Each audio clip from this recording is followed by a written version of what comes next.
नमस्कार, प्रणाम। मैं सुधीर शर्मा भट्ट। उत्तर प्रदेश पुलिस भर्ती प्रमोशन बोर्ड ने 60,262 आरक्षियों के लिए भर्ती आहूत की है। विवादों में घिरता हुआ नजर आ रहा है। आयु सीमा को लेके जनरल वर्ग के अभ्यर्थियों ने इसके लिए आपत्ति जताई है कि हमें 18 से 22 साल में सरकार बुढ़ा घोषित ना करे। 22 साल के बाद जनरल का अभ्यर्थी बुढ़ा नहीं होता है, उसको मौका मिले। उत्तर प्रदेश भर्ती पुलिस प्रमोशन बोर्ड जो है वो यूपीपीआरबी ने SC ST और OBC के लिए 5 साल की आयु में छूट दिया हुआ है, जबकि जनरल अभ्यर्थियों के लिए 18 से 22 साल का ही समय है। 22 साल के बाद उनको अयोग्य घोषित इस भर्ती के लिए कर दिया जा रहा है। आपको बताते चले कि ये भर्ती 2021 में प्लान्ड हुई थी और 2023 में ये आई हुई है, निकली हुई है। ये उत्तर प्रदेश के भाजपा सरकार की सबसे बड़ी भर्ती है और इस भर्ती में उन बच्चों का अभ्यर्थी ही कैंसिल हो जा रही है, अभ्यर्थिता ही कैंसिल हो जा रही है, जो 21 से तैयारी में रहे और 23 आते आते उनको बुढ़े घोषित कर दिए जा रहे हैं। उनकी उम्र 22 से ऊपर हो जा रही है। ये चुनाव का समय चल रहा है, 2024 का चुनाव आ रहा है और इस बम्पर भर्ती का फायदा भाजपा लेना चाहती है। भाजपा चाहती है कि युवाओं को रोजगार देके कुछ हम अपने हिसाब से अपने वोट बैंक को बढ़ा लें, लेकिन ये क्या, ये तो घिरती जा रही है। और बात आपको कुछ ऐसा है कि भाजपा को लोग बोलते हैं कि ये जनरल की पार्टी है और इसमें जनरल वर्ग के ही लोग सबसे अधिक परेशान नज़र आ रहे हैं, उन्हीं के साथ अन्याय होता हुआ नज़र आ रहा है। आपको बताते चलें, योगी गवर्नमेंट ने जो ये भर्ती निकाली हुई है, इसमें जनरल वर्ग के अभ्यर्थियों की उम्र जो है आयु सीमा 18 से 22 साल है। अगर इसके बाद 1 जुलाई 2023 से तक गणना की जा रही है, उसके बाद अगर आप 22 साल से एक दिन भी अधिक हैं तो आपकी अभ्यर्थिता नष्ट हो जाएगी। इस चीज़ को लेके, इस घटना को लेके जनरल वर्ग के अभ्यर्थी उच्च हाईकोर्ट, उच्च हाईकोर्ट इलाहाबाद को मूव कर चुके हैं और हाईकोर्ट इसको सुनवाई करने के लिए एक्सेप्ट भी कर ली है। अब देखते हैं कि ये होता क्या है।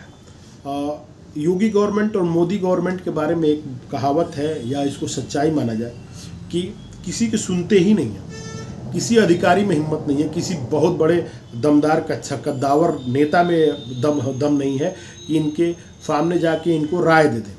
दोनों अपने मन के मालिक माने जाते हैं लोग, जो उनको मन में आता है वही करते हैं, जो कानून बना दिए उस पर किसी राय की ज़रूरत नहीं समझते हैं और उस चीज़ को एक्सेप्ट करना ही पड़ता है या दबा दिया जाता है। ना किसी आंदोलन का असर होता है, ना किसी चीज़ का होता है, ये जनता बोलती है इस चीज़ को लेकर। कुछ मंत्रियों की भी माने हिम्मत नहीं होती है कि इनके सामने जाके किसी बात को बोले कि ये गलत हो रहा है या सही हो रहा है। चूँकि मैटर ये हाईकोर्ट जा चुका है, अब हम देख रहे हैं इसमें क्या हो रहा है। कुछ अधिकारी जो उनके बहुत करीबी हैं वो भी बोलते हैं कि हम लोगों को कोई राय देने का हिम्मत नहीं हम लोग जुटा पाते हैं। वैसे गांव में एक कहावत चलती है जो तुलसीदास जी ने लिखा हुआ है कि सचिव वैद गुरुप्रिय बोले आस, राजधर्म तजहीन होए बेगही नास। अगर राजा का मंत्री डर से राजा को राय देने लगे या ना राय दे, वैद अगर बताए ही ना कि आपको बीमारी क्या है, क्यों आप परेशान हैं, क्या आपको खाना चाहिए, क्या पीना चाहिए, कैंसर है तो सूती खाइए, दारू मत पीजिए, ये सब नहीं अगर बताया कि सूरती मत खाइए, दारू मत पीजिए, आप नशा ना करिए किसी तरह का, और अगर गुरु अपने शिष्य से डर के उससे प्रिय वचन बोलने लगे और उसके बुरे भावों को ना उसको बताए, तो ये राजधर्म होता है। अगर ये तीनों लोग डर के दबाव में आके आपके साथ अगर रह रहे हैं तो उस राज्य साम्राज्य, उस राजा का नाश हो जाता है।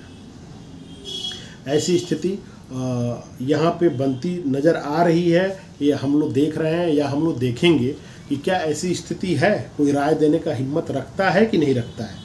फिलहाल बाबा के पास ये मैटर पहुँच चुका है। जनरल अभ्यर्थियों ने इसका बहुत ही खुल के विरोध किया है और सबसे अच्छी बात है कि जनरल अभ्यर्थियों के साथ साथ OBC और SC ST अभ्यर्थी भी सपोर्ट में है कि वो बच्चे जो हम ही लोग के साथ एक साथ हम लोग फील्ड में तैयारी करते हैं, अगर उनको मौका ना मिले भर्ती में शामिल होने के लिए तो ये दुख की बात है।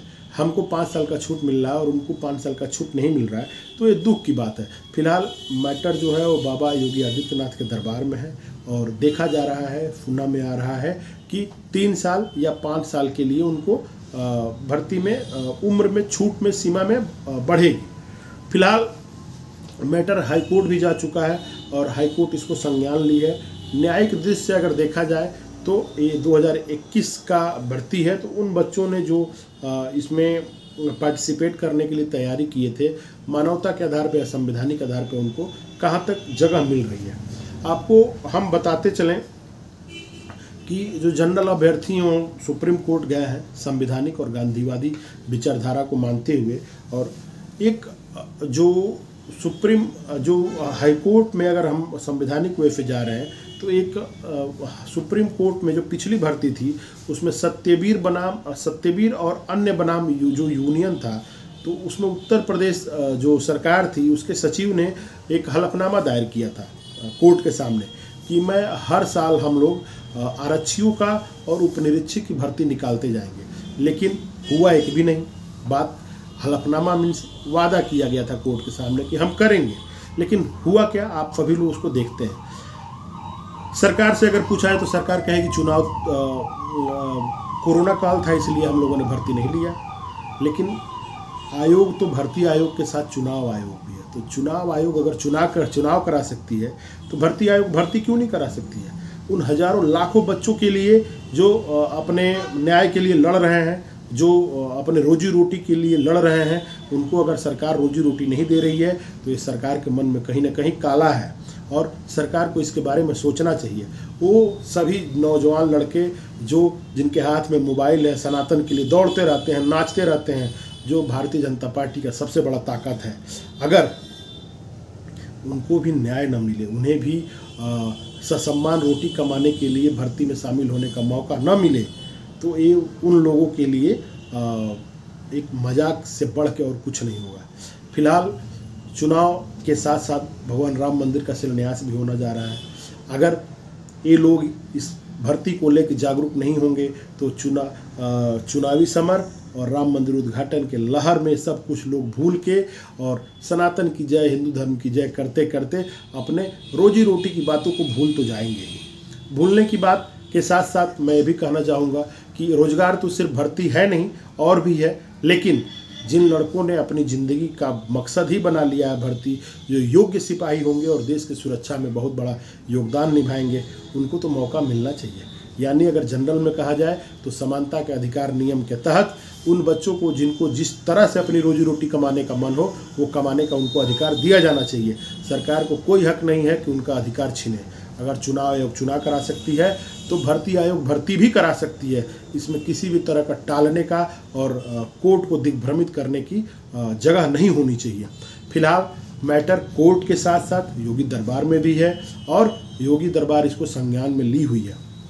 हम देखते हैं कि बाबा इस पे क्या कर रहे हैं। क्या जनरल अभ्यर्थियों को उम्र में छूट मिलती है या इसको हलफनामा दे के, जैसे पिछले बार कोर्ट को टाला गया था, दिग्भ्रमित किया गया था, वैसे टाल के और जैसे सारे आंदोलन कुचल दिए जाते हैं और अपने मन का कर दिया जाता है, वैसे इस आंदोलन, छात्र आंदोलन, इस बच्चों के आंदोलन को कुचलते हुए भर्ती को आगे निर्बाध गति से बढ़ाई जा रही है।